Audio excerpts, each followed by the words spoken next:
Okay, well, hello and welcome everybody to a conversation about screening and serving fathers with mental health problems and/or substance use. And I think that is a clarification that we'll make a little bit in terms of terminology, but rather than saying substance abuse, we tend to say substance use disorder if you've got a problem. I just wanted to start out by saying, I've had the privilege since starting to work in this fatherhood field in 1988, which is why I'm a bit grey, and been to a lot of programs. So really a great privilege just to see all these programs. And most of the programs are definitely doing, a great job of providing a safe space where dads can come together, they can share issues that they've experienced in their lives, talk with the staff, talk with other fathers. And in that sort of safe, nurturing environment, many, many men can move forward, having taken a look at where they've been, where they want to go, and with the help of a program, get there and create this safer space and we hope a much better future for their kids, maybe than the dads have experienced, right? But that said, there's still a lot of deep underlying problems that we don't necessarily catch.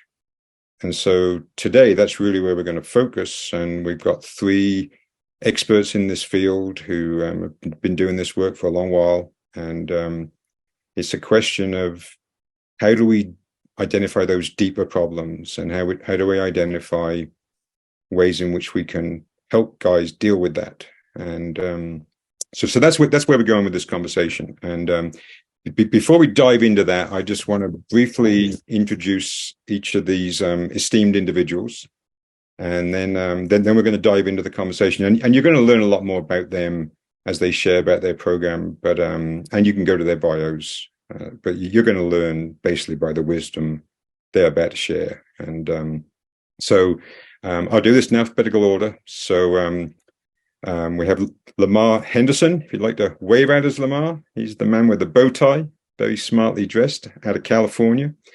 He's the program coordinator for the All Dads Matter program at Merced County Human Service Agency.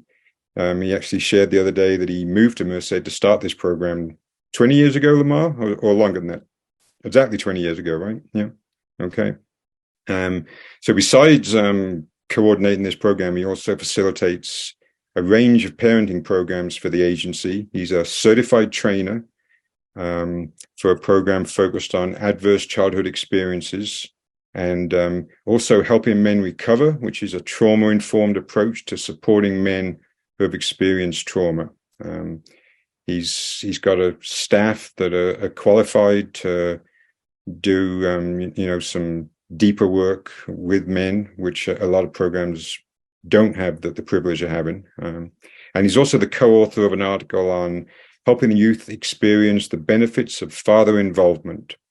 This article was published in the Report on Emotional and Behavioral Disorders in Youth. I'll move to Joel Phillip from South Carolina. He's been the Director of Evaluation and Quality Improvement for the South Carolina Center for Fathers and Families since 2016, where he's developed a database decision-making system and is responsible for information management, data interpretation, and data use.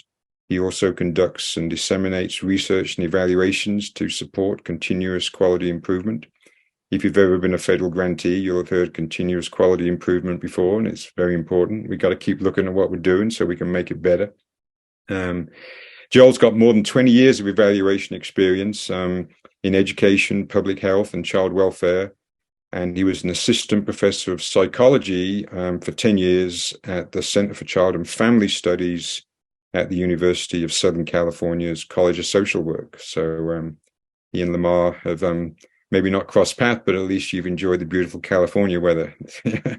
Well, you were close, Nigel. That is South Carolina, not California. Oh, South Carolina. Okay. The other Where did that from? We better check the bios, and I pulled the Eddie bio. Yeah. Oh, I thought you had the chance to be out there on the West Coast, Joel. Yeah.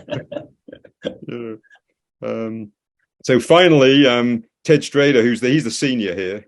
I'm not sure if you are in terms of age, Ted, but Ted's been doing this work since 1981, when he founded and he's currently and has been since 1981 the executive director of the Council on Prevention and Education Substances, which is fondly known as COPES.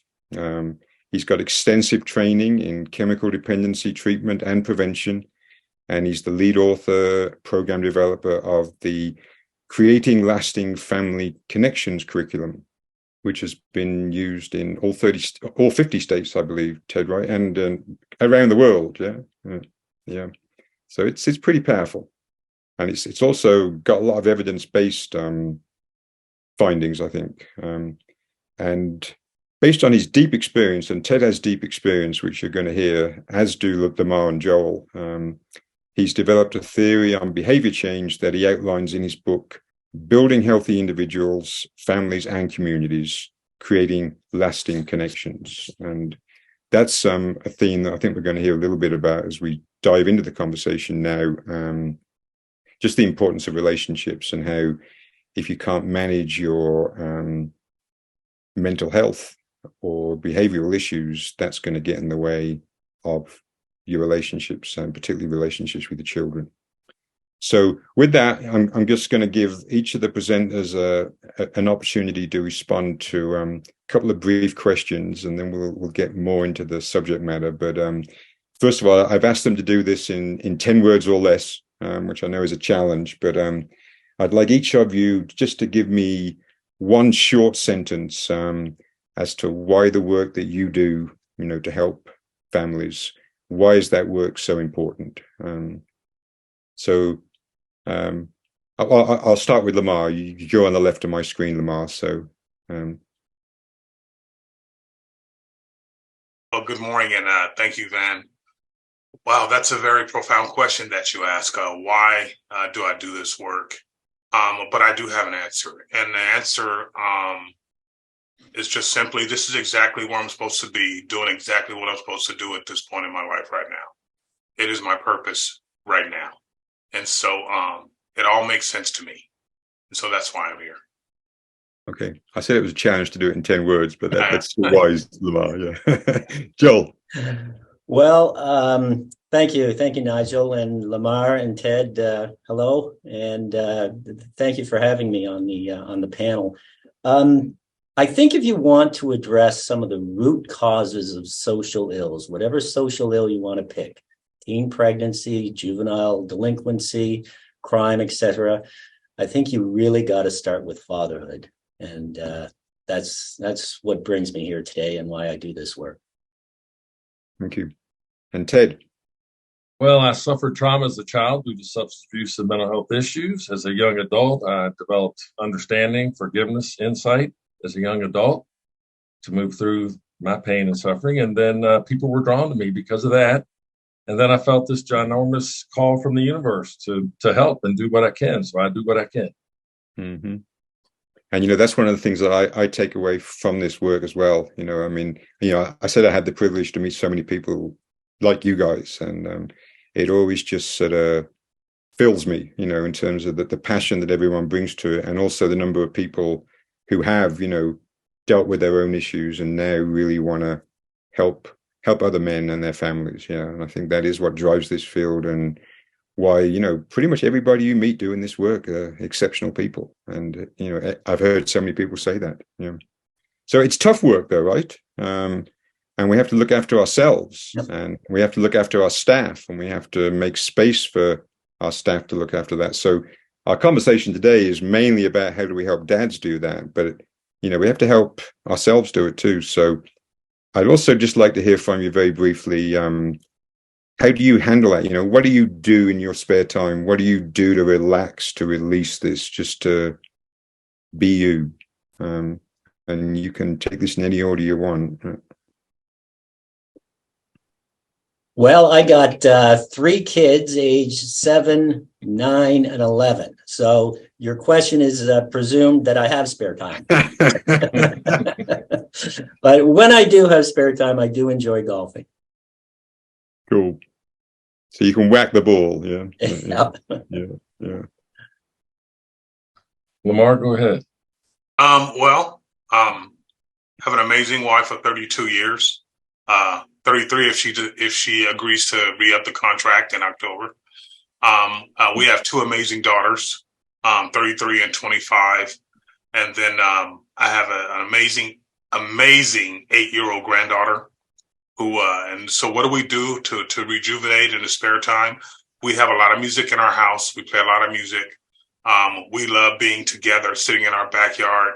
I have a little dog and a rabbit and watching them enjoy life and just really taking in nature and taking in, the beauty and love that I have in my home. So that's what I do.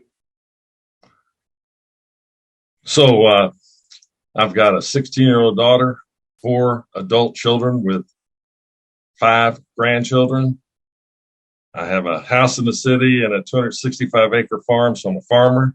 And when I do that work, I see immediate results over my back shoulder behind the tractor. I like to hunt and fish. I have 3 beautiful lakes on my farm. I spend time with nature, and I pray a whole lot for all of us all the time. I do some volunteer work as well, which is interesting. I'll echo that, spending time in nature. That's pretty much what I do. I get out there and hike whenever I can. And currently my wife and I are averaging, we've done more than 60 miles each month this year. And last year was 50. So, and I'm easing towards retirement, so I'm not working full time. So I got a little bit more time to relax, but this is busy time of year, so I'm not feeling too relaxed at the moment. But so before we go sort of deep into this, I stumbled over the beginning of the title, right? Rather than substance abuse, I said rather than substance use, I said substance abuse, which is, we bandy those terms around, right? But can you sort of help me and the audience, let's just define what we mean by mental health problems, and then let's define what we mean by substance use disorders. So mental health problems, we're talking about depression, right? But what else are we talking about? Let me ask Joel to do that, because I know you've got some insights into that, Joel. So how would you define what we mean by mental health problems? Yeah, that's a good question. So just broadly defined with a big, wide brush, you can define it as changes in emotions or thinkings or behaviors that impact your life. Well, what would the impact? Usually family, work, social life. So if they're having a negative impact on your life functioning, you can call that a mental health problem. Okay. Would you expand on that, Lamar? I see you nodding your head, but no, I think I concur with what Joel just stated. That is, like he said, that is a broad brush, because there's so many different degrees of mental health disorders. There's so many degrees of substance abuse disorders. So I think that he did a good job of defining just briefly what that would look like. Okay. And so, Ted, I'm going to ask you to define substance use disorders for us. That's been the area that you've really spent your career working in, right? But Sure. Yeah. Well, for substance use disorders, I will just tell you that language matters. So when you say substance abuse, it implies intentional negative behavior. Substance use disorder is an attempt to dismiss the stigma and associated judgment and criticism that can come with alcoholism, drug addiction. So over the years, we've evolved our language to try to be more and more accepting and inclusive and embrace our brothers and sisters who suffer from substance use disorder. So it's just a sign of respect to use substance use disorder rather than some of the other terms. But the bottom line is, I gave a definition in my book: with use, repeated trouble. If you using something to get high and feel good, and it's resulting repeated trouble over a span of years, you're probably suffering from substance use disorder. Keep it simple, keep it straight, help people see what's happening in their lives is helpful. Okay. I'm glad you clarified that, Ted, because it makes me think about, some folks can have a glass of wine with their dinner, and wine is a substance, Sure. And that's no problem. But if you're having, if you drink a glass of wine and next thing you're screaming and yelling at your children, then then that you going into abuse, and that's where those negative outcomes are present. You wake up in Vegas with a few dancers, and there's a problem. And if you don't remember how you got there, right? One of the signs. Yeah. So we're talking about it with lightheartedness, but it sneaks in and slowly evolves and develops to where the person experiencing it really doesn't see it. Others do. There's the pain and confusion. And it's a relationships issue, and it has always been and always will be. Therefore, fatherhood's going to be involved. So whether it's substance abuse or mental health issues, it seems like the common thread is negative consequences in one's life, right? Absolutely. Yeah. So what we've experienced was that we see people with trauma, substance abuse, unemployment, incarceration, mental health issues in our fatherhood programs. Well, it's kind of like, maybe we need to be thinking and have some knowledge, some baseline knowledge and understanding of all those issues as we address fathers, men who are fathers, intentionally or unintentionally, who want to do better. It's important that we can embrace those issues without judging, criticizing, and driving them off. So that's the conversation today. I think that's the absolutely, yeah. And I think, to take that a step further, it's the impact that any of this is going to have on their family, on their children, right? Absolutely. And we can't be fully present if we're dealing with this other stuff and not even acknowledging it. So thinking intergenerational is important both ways. Very few people suffer it without having seen it in the generation or generations before them, and very few people experience it without risk of passing it on to their following generation. So it's intergenerational. It's something I think we can talk about too. Yep. So how do we screen for this? What do we do if we want to, I said dive a bit deeper, right?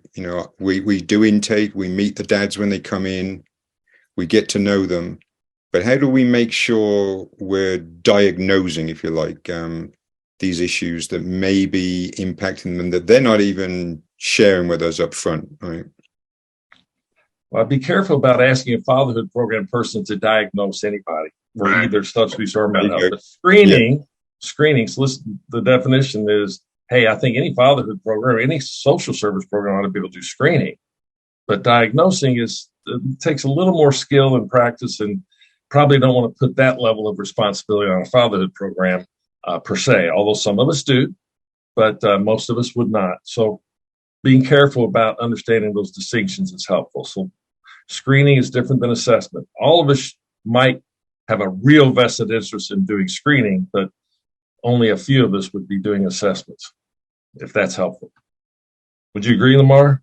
I would agree, and I think it's important that we talk about the different levels of screening. I'm talking about our own staff and providing the training where your staff, and I'm talking about front line, I'm talking about from the first person that they run into, the receptionist at the door, that they have some trauma-informed training, that they at least have some understanding of the ACEs training, and that they have some understanding of ways to support that and kind of be able to create an environment where a person feels safe, where they can come in and have the opportunity to address these issues. So Lamar, how do you layers of it? Yeah. So how do you make sure they get the correct kind of training in that? Are there agencies you go to? Absolutely. We work very closely with our behavioral health and resources agency. My team attends all the behavioral health first aid training. They attend all the ACE overcomers, which is adverse child experience training. They're all trauma-informed trained. And so, at any level, when a person recognizes the potential where this support may be needed, they can make that suggestion to a staff member who can have that conversation with the dad that we're working with. So, it's multi-layered. It's empowering everyone to participate in providing an environment that supports health. Sorry. Yeah, I agree with that, Lamar. And I also, I think you alluded to the fact that, beyond these structured, validated instruments that we can talk about later, screening with your eyes is certainly a tool as well. And obviously the staff have to know what they're looking for. So in our organization, we start off with an orientation, which is kind of an open house orientation where anybody can come in unannounced as long as the orientation is scheduled and it's ready to go. And during that orientation, of course, we introduce the program to them. But at that time, there might be some guys coming in off the street. They may have serious mental health issues. And our staff, even then, are doing screening, looking for things like, auditory hallucinations, visual hallucinations, delusional type behavior, anything like that is at a very high pronounced level. Of course, the other more subtle things like depression and things you might not be able to pick up then, but clearly, if somebody is mumbling to themselves in the corner, you got to pick up on that, and this might not be the best place for them. In our agency, Nigel, we think about it kind of three ways. One, we screen everybody coming into our fatherhood programs for appropriateness. Do we have what they want? Do they want what we have? But then we're also looking at subtle and non-invasive screening that's simple, quiet, people don't react to it, that checks out substance abuse. When I gave you that definition with alcohol repeated trouble, you ask somebody, you're coming here for services. Have you seen alcohol or drug issues in your family of origin? Lots of us have. They say yes. And have you experienced trouble with alcohol or drugs in your life at any time? And you get a brief yes or a no or a suspicious look. And either way, there's data there. So that's the early screening that you do that doesn't feel like a screening, but it's your staff should be keying in and saying, well, I have concerns or I don't about this individual. Then later, as you develop a relationship, Lamar and I were talking about this last week in our earlier call, that as you develop a relationship, you can do that more sensitively and more deeper into the program after you've developed a relationship with staff. And it's key that our fatherhood program staff are really good at relationships or they don't belong there. Yeah, exactly. It's really important that it's just, for us, we want our staff to have experience with emotional intelligence, with substance abuse, managing anger, anxiety, depression, trauma, relationships, employment, and navigating social systems. So we want them to have some level of expertise in all those areas to be on our team, because our team are supposed to be the family friend, the smart uncle, the caring agency, the new partner in that person in their family's life that helps them navigate things they're not even aware of that are barriers to their success. Yeah, and I think that's that's so important. Just this focus on the ability to maintain a relationship. The ability to create and build respect and trust with the fathers, right? Because essentially, what you guys and your staff are, you are role models for the dads you're working with, right? And trying to encourage them to be maybe better role models for their own kids, right? But they got to see it in you. If they don't see it in you, then they're not gonna be able to walk the walk, right? Absolutely. I think that lends itself back to the integrity of the work that you're doing. I think it lends itself back to the spirit in which you do the work, and that should permeate throughout your entire agency or your entire staff. That they buy into that. I've had when it comes to working directly with behavioral health and co-occurring disorders, I had the amazing experience of working for quite a few years before I came to fatherhood, working with the unhoused co-occurring disorders. So these were folks who were homeless that had mental health issues, severe mental health issues, and substance abuse, self-medicating with substances. And so you learn, you take your classes, you go in and you think that you learn, that you're ready. And then they teach you all about relationship, right?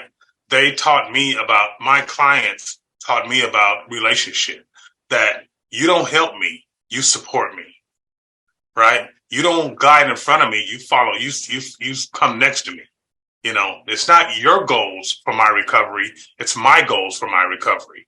And so, being able to grasp that concept and learn the strategies that make that possible has been critical when it comes to working with fathers, who is another underserved population where these types of disorders create tremendous stigma and trigger all kinds of self-defensive, self-protective behaviors. Yeah. Well, and obviously we see a real connection between a lot of those mental health problems and acting out in substance use, right? Let me just let's just focus in for a minute on, if I'm starting a new fatherhood program and I'm thinking about how am I going to screen? What does screening mean? So are there instruments out there? Is there a tool that I can pick up and use to screen? And, we've already said that you've got to be careful how you do this. You've got to build the trust and respect before you're going to get true answers, right? But so, Joel, I know you have a 9-item questionnaire that you use, which is nationally available, right? Just tell us a little bit about that. Right. Well, before I jump into that, let me jump to screening for what? Because as our other folks said, you could screen for all kinds of things. Mm-hmm. But what we don't screen for are things like personality disorders, bipolar personality. We don't screen for psychosis or schizophrenia. We don't screen for any of the dark triad types of, Machiavellianism or narcissism or anything like that. We don't screen for sleep disorders. We don't screen for eating disorders. We don't screen for somatic disorders. So, and why don't we do that? Well, generally, those kind of disorders only happen in the population, general population, between 1% and 3% of the time, depending on which one you're selecting. So they're not high base rate disorders. So we don't see a whole lot of guys even presenting those kinds of symptoms. We get a handful each year, but out of 2,000 guys we serve each year, maybe 5 or 10 might present those kinds of symptoms. So we do not screen for that. But what we do screen for, which has been very, very helpful to us, is depression. And I think we might all agree that men are in a bit of a crisis right now. And I don't want to jump into why they're in a crisis. Let's just accept that these are not good times for men for whatever reason.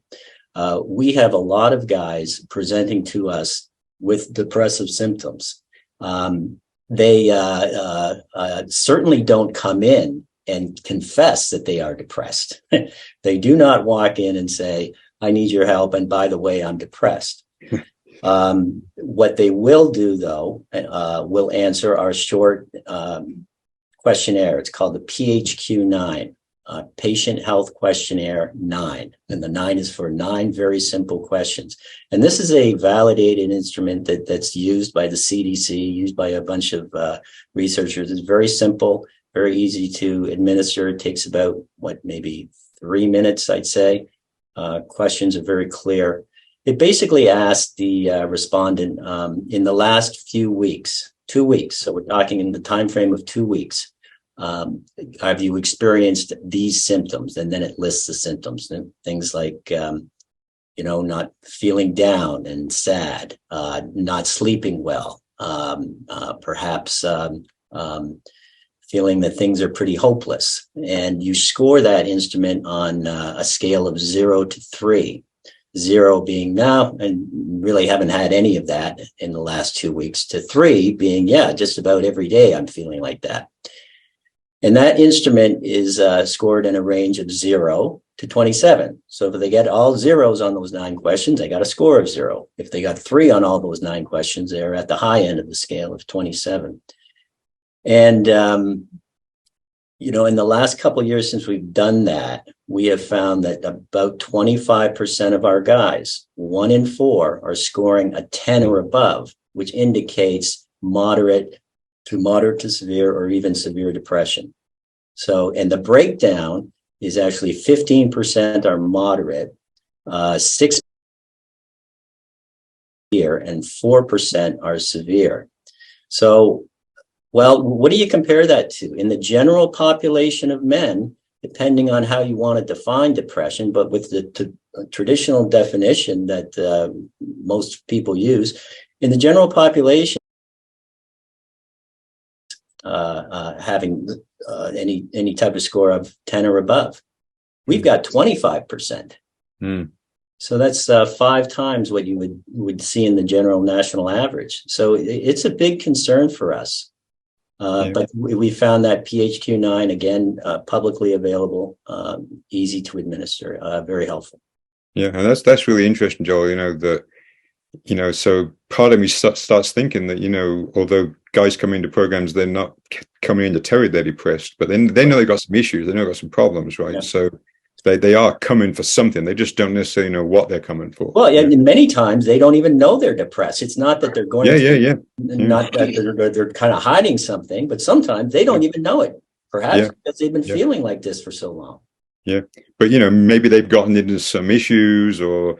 Well, let me go to you, Lamar, and just tell us how you get your dads, because a lot of your guys come from Child Protective Service.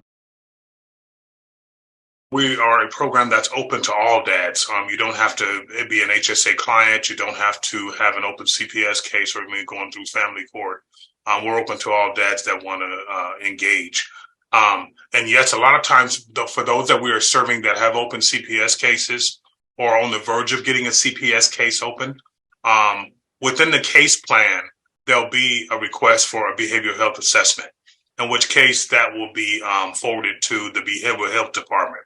But we're very fortunate to have a licensed clinical social worker on board, along with a state certified drug and alcohol specialist that do that screening and can have that conversation with these dads who are many times resistant to getting any assessments at BHRS, right? Mm. We don't want to go to that building. There's stigma. What does it say about me? If I go there, I don't want that vulnerability. Vulnerability's got me here where I am right now. So it's the opportunity. And so you have a small window to create that relationship and provide that safety that, we can have the conversation with the dad that this is an investment in your health that will have benefits for your relationships with your children. If you were diabetic, I'd want you to go see your doctor and take your insulin, right? This is the same way I feel about your behavioral health. Mm-hmm. I want you to be healthy so you can have the outcomes that you want in relationship that you desire with yourself, your significant others, and your children. And so when your staff are screening for that, they're trained to be looking for these signs, right? But are they using a specific tool like Joel's program is? No, they're just, it's very informal. Okay. We found that if, and you talked about when's the right time. A lot of times it happens within the construct of the support group. But there's an opportunity to meet one-on-one with those dads after. And if the clinician is getting an indicator that there's some things going on, that we can create a space before the meeting, after the meeting, during the week, whenever he's available, we could sit down and have a deeper conversation and do a little more deeper informal screening with the invitation to an assessment. Okay. So Ted, talk to us about how you do a screening. Do you use a formal tool? Well, so I want to answer it broadly and specifically. In my agency, we run fatherhood programs. We do both the formal screening instruments woven into our screening tool. It's a massive screening tool. So we would likely have, for example, we would have a substance abuse screening tool buried in our overall screening tool, 5-6 questions. We can talk about that in a minute if you like. We use mental health screening tools similar to what Joel's talking about, but we're asking all kinds of questions. And in the midst of, say, 50 questions, they're not all necessarily in the same order, and they're not all necessarily combined together to where it feels like it's some invasive line of question. It's just, I care about you, care about your health, care about your family history, your family health. So we ask everybody these questions. Here we go. So it's the tone and manner of the questioning. So we do the pre-screening because, look, if somebody's demonstrating extreme signs of mental health issues, they may not be appropriate for group work. They can't participate in a group successfully. So you want to screen them out. Right. That doesn't mean you cut them out of services. It just means you don't want them in your group functioning programming yet. So then you might have an assessment done before you allow them to go into the full groups with everybody else, because they can damage the relationships you've worked hard to build in your groups. Mm-hmm. So it's complex. So yes, we do screening there, but we also, I think fatherhood programs do really well to think about that in their program design and their content. You know, I've written curriculum. That's what I do. I'm a curriculum developer. I've been designing programs for substance abuse prevention, substance abuse treatment, trauma, relationships, employment, managing anger, anxiety, depression. And I create these 6-session modules that are pieces that you can use at various times with various people. And people will, in some program designs, people sign up for what they see and they nail it. Other people, you encourage them to take this because you've seen signs where they get an education or program on those topics, and they it's called like an insight group. They start to develop, wow, well, I've got that going on. Wow, I've got that going on. And they self-assess. And that's the gold standard, to be honest with you. When they see that they have an issue that they want to address and you're there to help, you're the best friend they ever had. When you're the person that looks like you're trying to interrogate them, you're trying to catch them, you're trying to incarcerate them, you're trying to throw them into a mental health facility, they freak out and run. And I think that's really key, back to Lamar's point about we have to walk alongside them, and it's their goals, not our goals, right? But we have to help them see that. Yeah. When he said that, here's the way I train my staff, and I train people all over the world. First of all, most people will come in and you ask them these kinds of questions. They identify as victims. I was abused as a kid. The cops don't like me. The criminal justice system has hurt me. My dad used to beat me. So people identify as victims, and we validate, support, and educate and guide people towards recognizing that and accepting their reality, and then working on, and we try to transition them towards empowerment and greater responsibility. And that includes self-assessment. So we work on emotional expression and emotional intelligence. We work on managing anger, anxiety, depression. We work on substance abuse, trauma. So we design modules that are 6 sessions or less. And we develop them, we evaluate them. Then we publish 30 articles on these pieces. On our programming is listed on NREP and California evidence-based practices and crime solutions and other repositories of best practices, because we've proven that they work through evaluation studies. We've published articles that show it. So then we train others to do that. And it's like, wow. So that's where we stay busy nationally and other places. But because look, when you meet people, anybody, whether they're signing up for a program or not, people experience, again, trauma, substance abuse, unemployment, incarceration, mental health issues. Well, they want people that are having that, they don't feel good and they're looking for help. Well, then be helpful. Care. So first of all, show them that you care. Do no harm. Don't attack them. Don't try to catch them. Don't try to create more anxiety. Try to reduce the trauma. Try to then help them learn.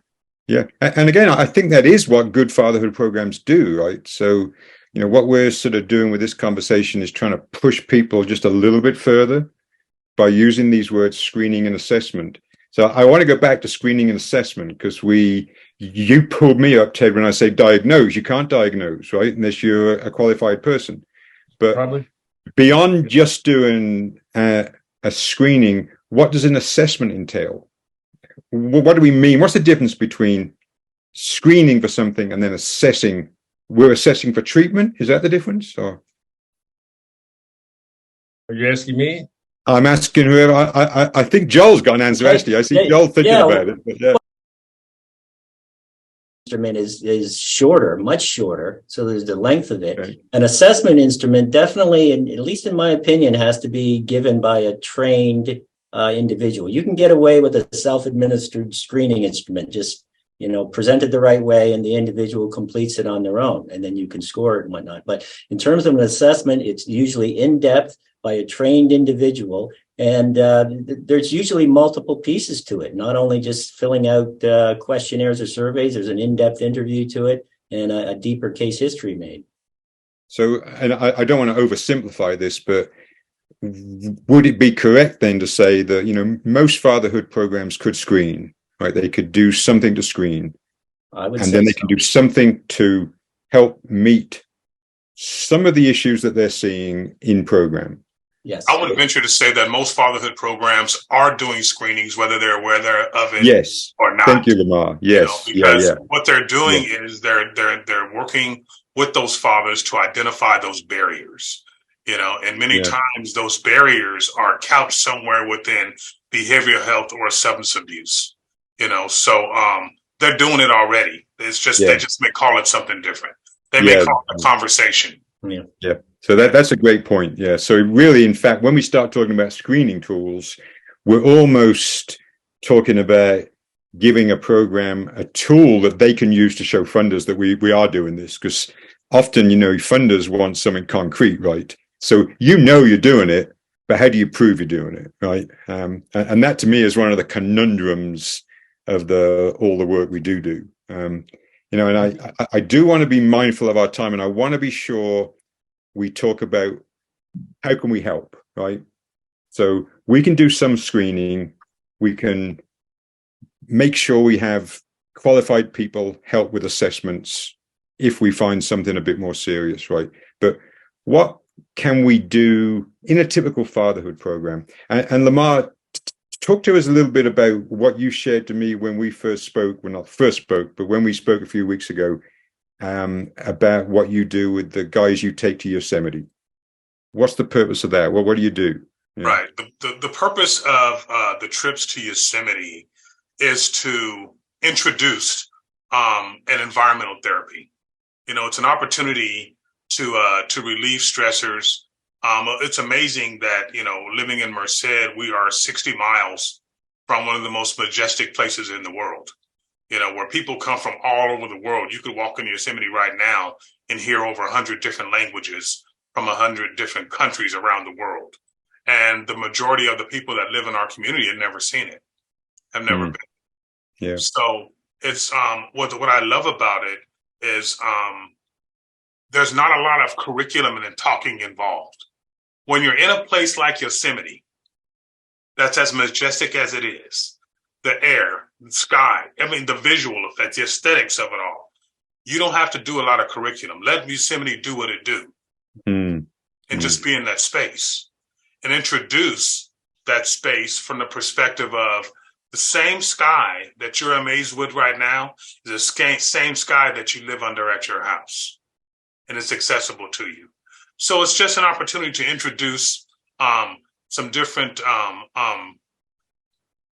interventions, one might say, that are available to us readily, and nature being one of them.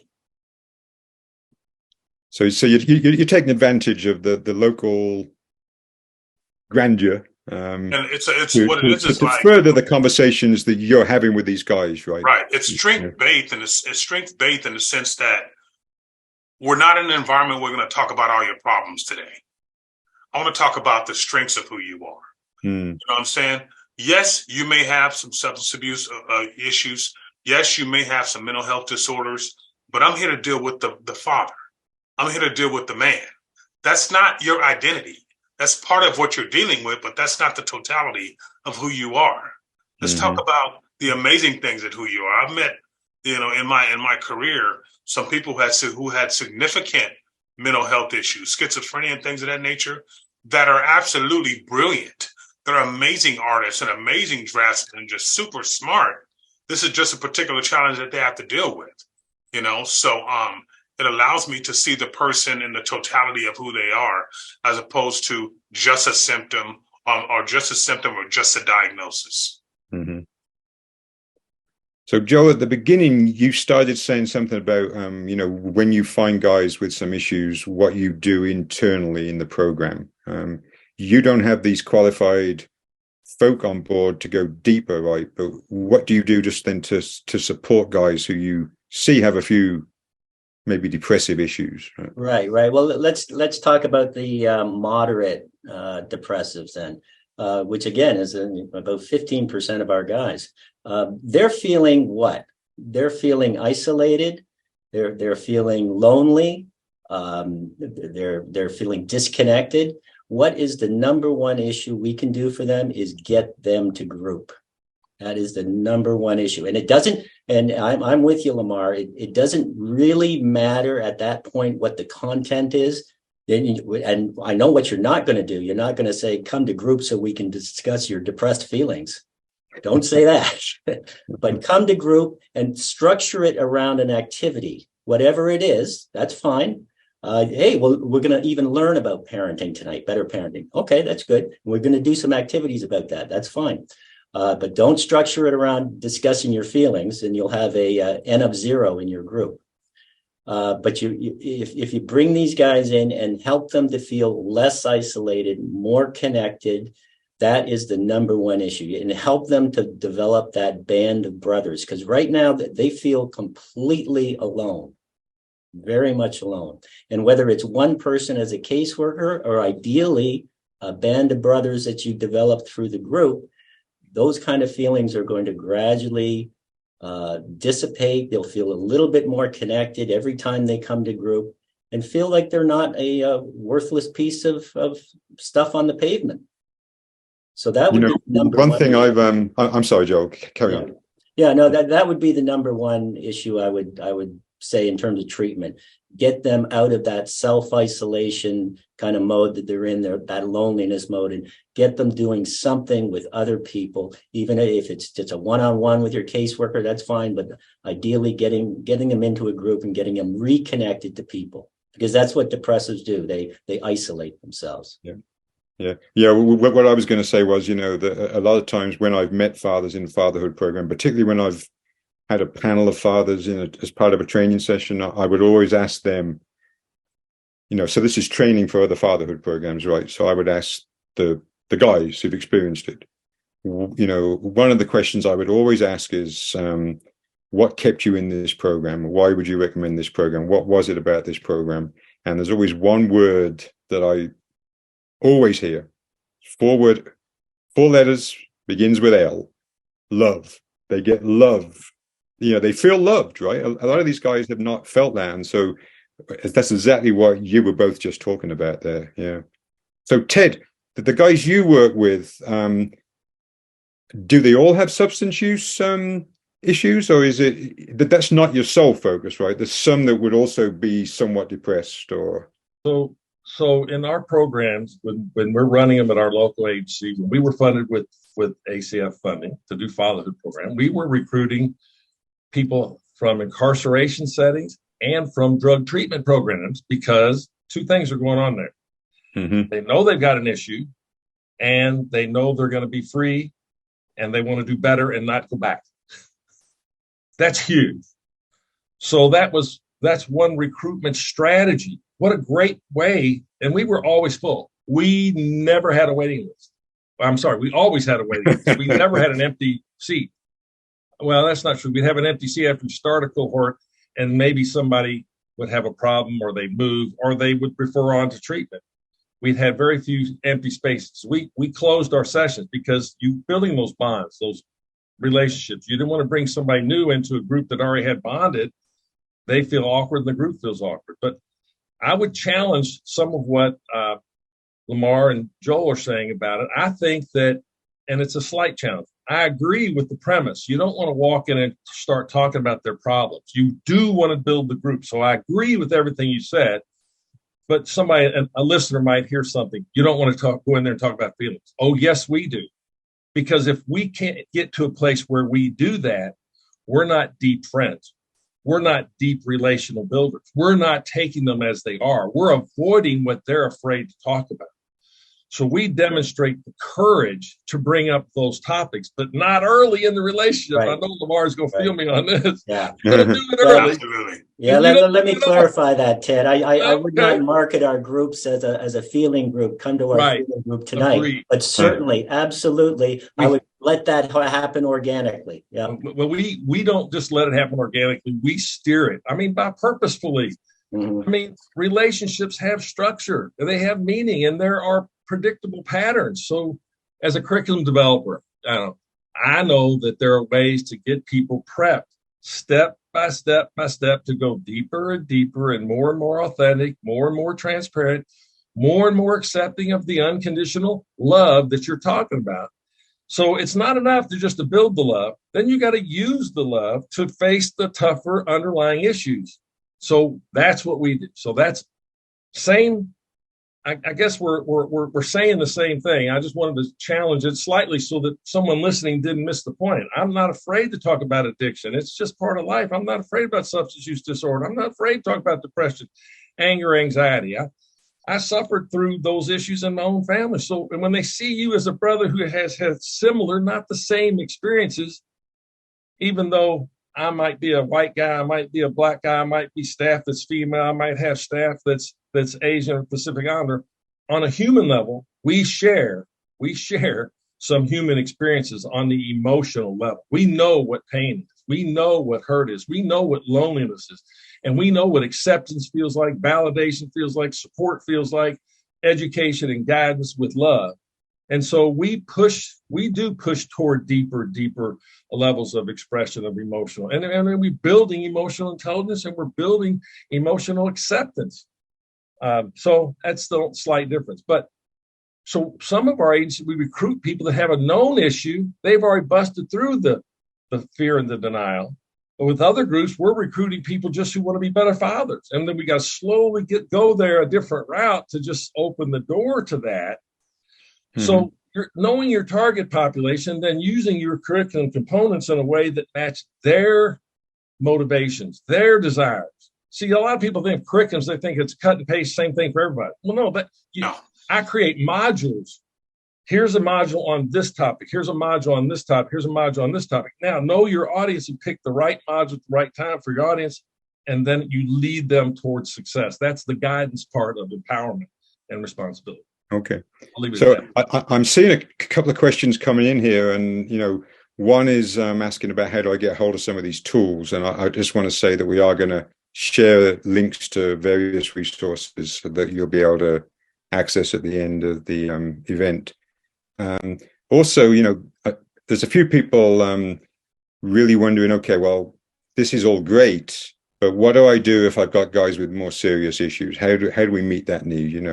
Can I do it in-house? If I can't do it in-house, which I can't if I don't have qualified staff, what do I do? So let's talk a little bit about how, if I am working with a guy, he's seriously depressed, he's more than moderately depressed, Joel, right? He's seriously depressed, or he's got a substance use issue. What do I do with him? Where do I send him? Okay, so for our guys that are severely depressed, of which we've had about a 3% rate of the guys we serve, obviously that's an immediate red flag. Are they a danger to themselves or others? Right, and you definitely have to assess for immediate suicidal ideation, thinking. Do they have access to a gun? Are they talking about killing themselves? Are they having got any plans? There's all kinds of other markers about suicide. So that is number one. And in our system, we do flag those guys. And it'll pop up into our caseworker's email. This guy scored above a 20 on the assessment. He needs immediate follow-up. Now, and again, we haven't got those type of resources in-house, unfortunately. We can refer them out to our local Department of Mental Health, make them aware that we've got a very depressed individual here. And we have to assess for immediate risk by asking those types of questions. There's the issue, though, of do they have, they might have access to these other types of services, but they don't have availability. So by that, I mean, a lot of the services in our community are paid for services. They can't afford it. When it comes to me being depressed another day versus putting food on the table, I got to put food on the table. So these guys can't get services because oftentimes they can't afford it. If they are referred to one of our public agencies, Department of Mental Health, we're on a waiting list, and we just cross our fingers.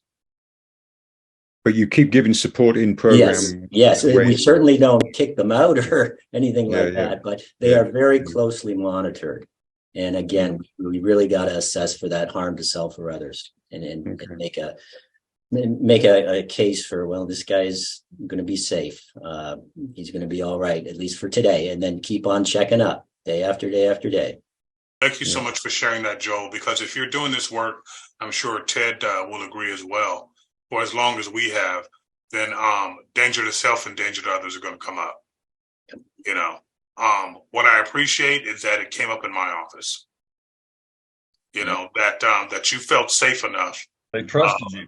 And they trusted me enough to say, yes, I'm having these kinds of ideologies, or I'm having these kinds of deep feelings, and know that I am going to act.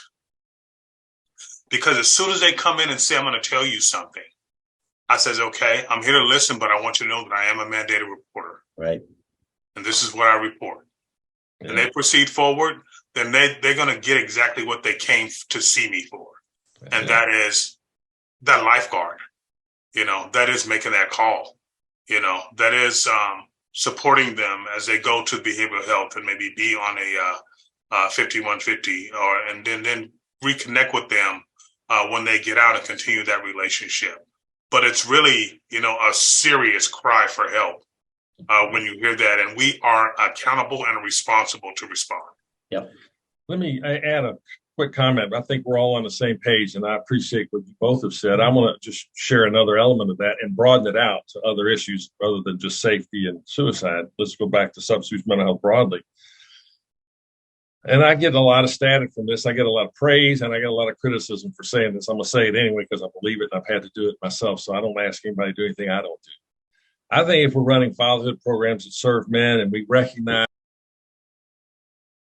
maybe experiencing substance abuse, mental health issues, we probably owe it to them to build relationships with the service providers in our local community and not just our favorites.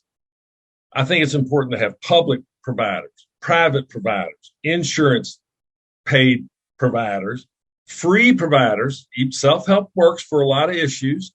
You talk about eating disorder, you talk about substance abuse, there's self-help, AA, NA, Al-Anon, because, and to be sensitive to the cultural differences among your populations. Most of us serve populations, not a population. And even when you serve a population, individual differences or the uniqueness of individuals should be respected at all times. And ask them, okay, I'm thinking you might benefit from other services. Now, I said this in our warm-ups. Everybody wants an uncle in the tire business or an uncle who's a mechanic to fix their car. Well, I'm their uncle who understands the mental health system. And I'm going to help you get the best service you can get. And they expect that of me because they trusted me enough to say it. Just like I said, Lamar, they trusted you, brother. And you know the responsibility that carries. Well, then I got a responsibility to know where I'm sending people because there's good help and there's not so good help out there too. I think that's a key point though, Ted. How do we know we can trust them? I've heard this from a lot of programs, that I want to send my guy somewhere, but wherever I send him, they don't understand him. They can't relate to him. Right. So here's the deal. It's a process, but the process goes like this. Look, if I'm your uncle in the mental health business, I need you to sign a release of information so that I can share with them what you share with me, and I can get them to share with me what they're sharing with you, and then you can tell me what they're doing, and we can do quality control with them. But how do I, if I send my guys somewhere in the community, how do I know this mental health provider is going to be the right one for him? Because if he's just going to treat him based on a stereotype, then he's not going to help him, right? I'm telling you a process that works. Listen to the process and the answer, Nigel, because every individual treatment center is different. So how do you know? It's experience. Well, how do you get the experience? You get to sign a release of information so that you can share the information you have with the client, with that provider, and also that provider is expected to share with you their progress with them. And you're still seeing this client regularly in your programming, either privately or in the groups, and you say, hey, man, how's it going? And if he says, well, man, those people don't know me, they ain't feeling me, they just trying to do that, then I said, well, let me talk to them with you. Let's get them on the phone together, and let's talk about your treatment. Then I learn over a couple of years, let's get real, I learn who I want to send somebody to and who I don't want to send them to. And that's what they're expecting from us when they trust us. Wouldn't you agree, Lamar? Yeah. I would absolutely agree, because we have that window. It's a small window, and we are accountable to do our due diligence to get it right. Because if they go in and have a poor experience or come out feeling worse than they did before they went in, then they're not going to go back. And not only have we lost trust equity within ourselves, but also their trust equity with an outside agency. And trust for men is really the fertile ground, the foundation to health or not health. They want to know you'll go through it with them. Right. No, I think I'm that's not abandoning you. Yeah. You started there, Lamar. You said support with. They want to know you go through it with them. So, Nigel, what I'm saying, you learn by working with your referral sources and your clients, and you listen to what they say about their experience. Yeah, absolutely. So I need to stop this right now because I need to give us time to start our Q&A. Did you want to add one more thing very, very quickly, John? I absolutely agree with know your providers and build that relationship in your local network. Absolutely critical. Don't forget the national networks, such as the 988 line. There's warm lines. There's a warm line now where if it's 3 a.m, you just need somebody to talk to. That's all you want to do. Just talk to somebody. You can pick up the warm line and dial a number, and you get a friend on the other line. So besides the local providers and making those kind of connections, there are these national services out there. Great. Okay. Well, let's take a pause now, and I'm sure we can come back to this as we look at the questions that are coming in, and then we'll respond to as many questions as we can, encourage everybody to keep sending questions in, and then we'll wrap this up at the end of the Q&A. So thank you for now.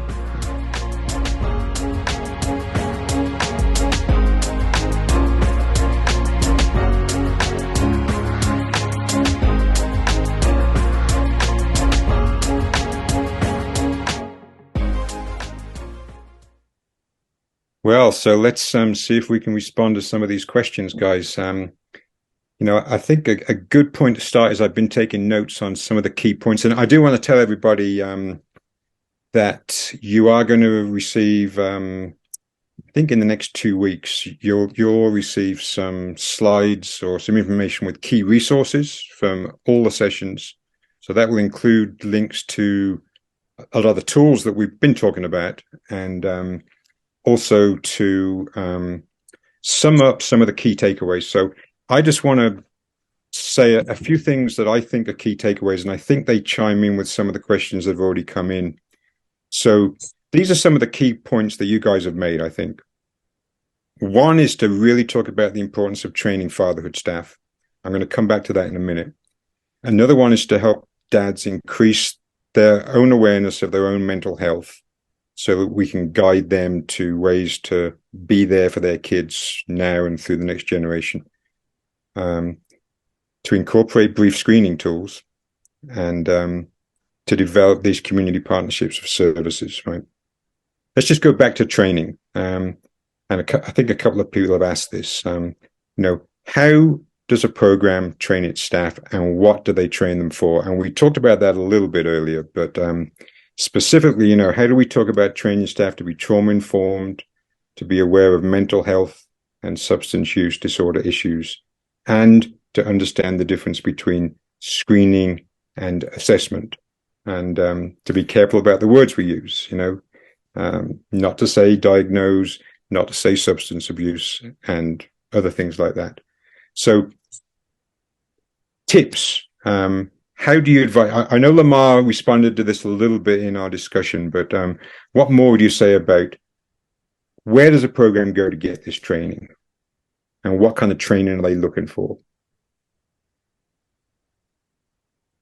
So I know that within our community, we partner with the Merced County Behavioral Health and Recovery Services, who offers an incredible catalog of training specifically for staff. The one I'm thinking of right now is the mental health first aid training, which not only offers an insight into some of the informal screening processes for those of us who are working with the population who may come in and have indicators of behavioral health or mental health issues. And then we have a partnership with ACE Overcomers, which is Adverse Childhood Experiences Overcomers, and Dave Lockridge and his team. I've had all my facilitators go through the entire training curriculum with ACE Overcomers, first as a participant and then as a facilitator, so that we can have some awareness of our own ACEs and how they affect our lives and how we engage with the people that we work with. And we just have a unique opportunity within our community where the opportunities come up to get that training. And I always encourage my team to take advantage of it because it just increases our depth of awareness and ability to productively support our clients. So that, you know, the training in ACEs, Lamar, and we heard Armand Perry talking about that in the previous section as well. Is that something that people can find in their own community, most likely? I'm sure there are some ACEs workers, because since within the last 20 years, when ACEs became really more prevalent throughout our society, a lot of opportunities are popping up where folks can get training and to get some awareness around ACEs. So, well, like I said, we're very fortunate in our community that we have a resource right here that focuses specifically on the ACEs research and providing support with that and training for staff. Okay. Yeah. And I know in the previous section, you know, that they were talking about this as well. So that'll be part of the research that we can share with people after the event. Yes. So Joel or Ted, anything to say about training and how people might proceed to make sure their staff are trained properly? Well, I think we all said that each of us in our own example said we train our own staffs, and doing it with good heart, good knowledge and awareness and skills is helpful. And most agencies start there. We provide a lot of professional training, but it's not free, you know, through our agency. And these are evidence-based programs, but we have trainings on trauma, substance abuse, refusal skills, relationships, and trauma is kind of the big, broadest one. And it includes ACEs, and ACEs being adverse childhood experiences and adverse community experiences. And we broadened it out. So we have curriculums on that, but they're not free. But the best free resource to look at ACEs, the best starting place is probably CDC website. Mm-hmm. They have beautiful pictorials. It's free. It's pretty self-explanatory. It's helpful. Our stuff, you know, we use that kind of thing as a basis, but we go a little deeper, a little further, because we're trying to reach men and get them to make, you know, deeper life choices and decisions. It's not just cognitive information that changes behavior, folks.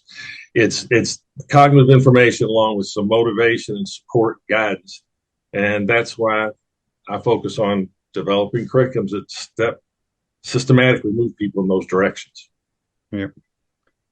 Joel, any input on the training? Yeah, so we do a lot of our training in-house. So we're the kind of technical assistance umbrella organization for 6 other fatherhood organizations throughout the state. So whenever we get them together, we would do something like an ACEs training or a mental health first aid. A lot of it is in-house. Sometimes we bring in external providers when we have a local expert in that area. We'll bring them in. But yeah, I'm with you guys. I think there's a lot of available resources online that's pretty simple to download and take a look at. And I think you're right, Ted. The CDC would be a good place to start. Yeah. Something I would add on training, Nigel, as we also said, finding resources in your community. Here's what's interesting about that. It's helpful to have a broader perspective than just one source. I mean, when I talk about substance abuse, you go to one treatment center and they focus on medications for opioid use disorder. Another one focuses on self-help. Another one focuses on abstinence-based. Another one focuses on a religion-based kind of practice. It's pretty important for agencies to be sensitive to their recipient culture and to their community culture. Sometimes they can bring more insight to the whole community by being more broadly educated than just by their local expert. Mm-hmm. So, yeah.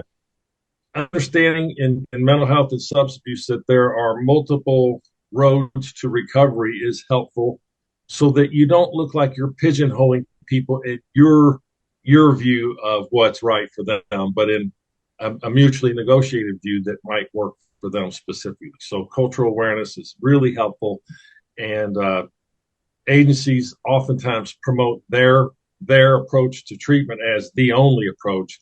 And I don't think that's necessarily helpful, because it'll rule out 2/3 of your population if you just sell one approach to treatment. It's been my experience. Yeah, no, absolutely. Yeah. I also wanted to say on the trauma-informed piece, I think with trauma-informed and ACEs, you can sort of just Google that and you'll get a lot of information coming up, right? But the Clearinghouse has been doing a little bit of work on trauma-informed work over the last few years, and we actually have 2 new products in the works. One will be talking about ways to apply trauma-informed principles in fatherhood work, and another one will be talking about applying those principles in doing research to make sure that we're protecting participants when we're doing intake questions, surveys, follow-up, not to push triggers.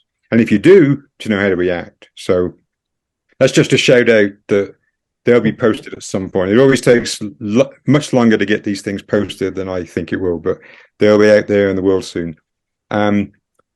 Now, the other thing that we're going to provide, as I said, is going to be a list of key resources. And there was a few things that we mentioned earlier that we didn't give specific information on. I think this was you, Joel. You talked about the suicide crisis hotline and the national helpline. So the national helpline, if you're really in great need, 1-800-662-HELP, and that will be on the list that we send out.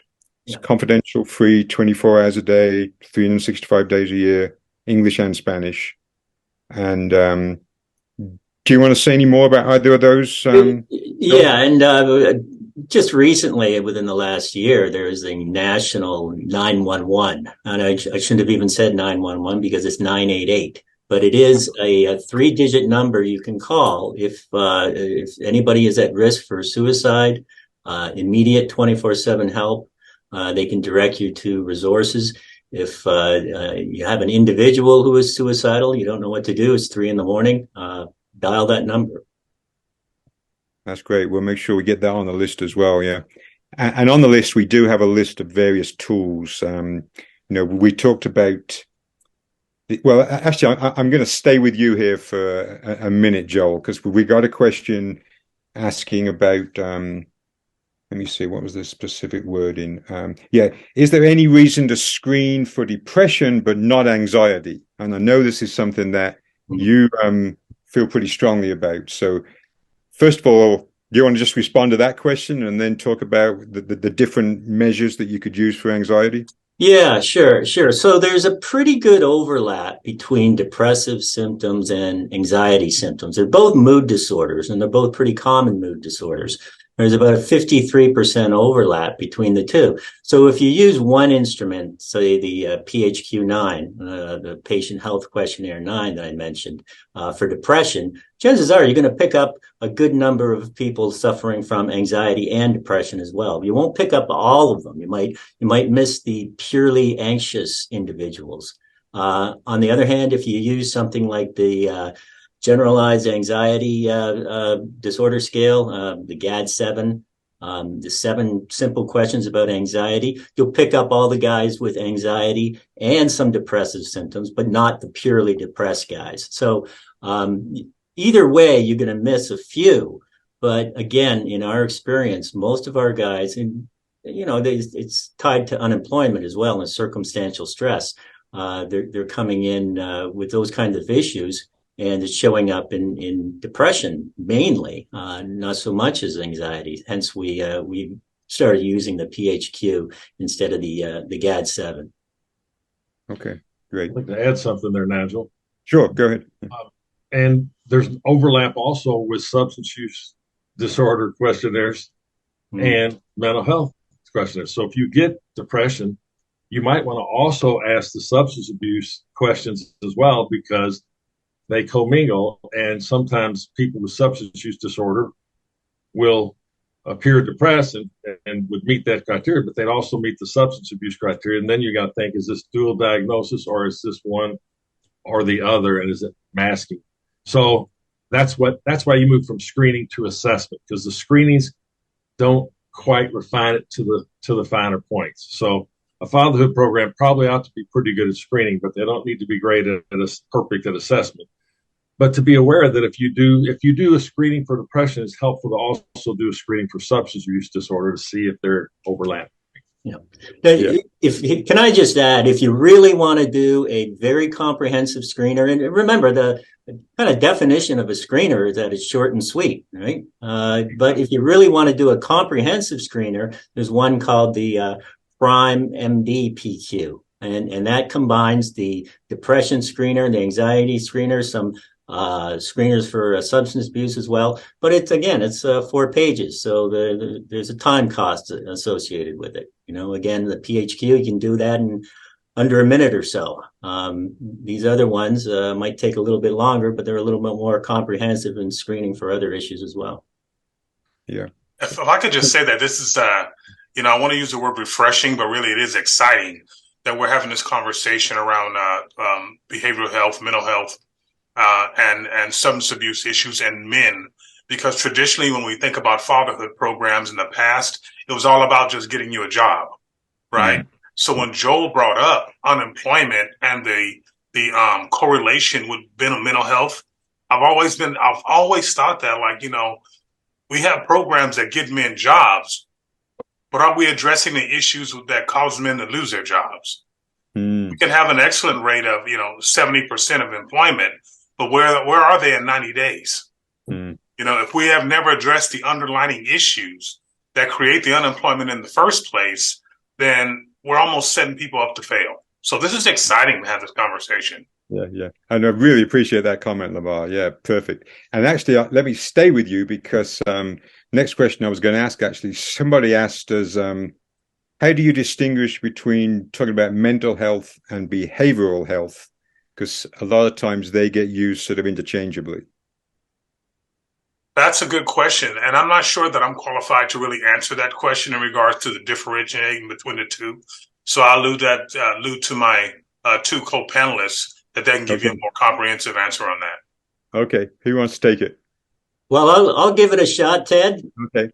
All right. Well, there's probably no clear definition, but if I was to offer a definition, mental health is a little bit more of an internal psychological state, whereas behavioral health is an expression of that internal psychological state, usually in a not so good ways. So if you're depressed, you might have some internal negative thoughts and whatnot, maybe some internal sadness, internal emotionality. How is that expressed in behavior? Well, you're not going out, you're self-isolating, you're not talking to people. So that's my shot at it. Ted? So actually, let me rephrase the question for you, Ted, because we're getting short on time here. So this is sort of leading into one of the other questions. And so somebody else asked, if a fatherhood has mental health or substance use issues, does that mean they're not a good fit for a fatherhood program? Do you screen them in or out? And I know you talked about this a little bit at the beginning, but can you just sort of say that in a nutshell? No, but I'll do a quick job of it. We don't aim to screen people out. But when we do our screenings and huge red flags come up, we have a conversation about whether our program is the best fit for now or for later. So if we get screening red flags on, and by the way, we can screen for both substance use disorder and mental health with 15 questions, like 7 and 7 or 7 and 9 or 6 and 9. And we talked about, I'll mention the CRAFT, the CAST, the SAS, the DAST. Those are initials that you can look up online. The resources will show it. But we have a conversation if there are really strong red flags. We see hallucinations, so on. We say, hey, I'm not so sure going to be comfortable in our group, and I'm not sure our group setting is going to be comfortable for you, or your presence going to be comfortable for others in the group. Let's work one-on-one, and let's maybe have an assessment done and see if this can be worked out in a smarter way. Next, when we identify it later, when we're doing screenings later on privately after we've had a relationship, we're going to do everything we can to keep them into the curriculum, into the programming, and refer out and combine services with our service where possible. Unless it's inpatient treatment, that's what we focus on. Because, again, our relationship is a fantastic support group for either type of recovery if it's acceptable to the primary treatment provider. As for the difference between behavioral health and mental health, I think it's blurry, and I think the definitions are not as important as us being aware to get people to services that are available in their community, to providers that you trust, regardless of what you're calling it. Okay. Excellent. I'm going to take a quick stab at two of the questions, which are sort of more general questions. One is, how do you locate a fatherhood program in your area? Go to the fatherhood.gov clearinghouse, and we do have a program map with some programs. No way is it comprehensive. You could also ask around at state agencies in your state. That, you know, you're more likely to find a local program through your state. And another person asked, do you know about free trainings to learn about becoming a facilitator of fatherhood groups? I used to do that years ago when we had a grant from the Ford Foundation, but I'm not sure you're going to find a lot of free ones nowadays. You can go to TED, though, because this person also said they're currently working with dads who are actively in recovery or substance use situations. And he has a specific curriculum on that, but he does charge for it. And so do most other people out there. Our new one's on Also, trauma. Trauma is the door opener for all these things. People will self-identify, I experienced trauma. So we developed a trauma curriculum. It can go 6 to 12 sessions, depending on the depth of the trauma experienced by the group. The group decides whether they go on to the second 6 sessions. But again, it's by design. Trauma. One of the things we're trying to avoid is stigmatizing people. One of the things we're trying to increase is self-awareness and self-referral, self-care, self-responsibility. So if you share information in a sequential way, the scope may be long, but the sequence needs to be right so you don't turn people off. And what comes first? Lamar will tell you, Joel will tell you, relationship.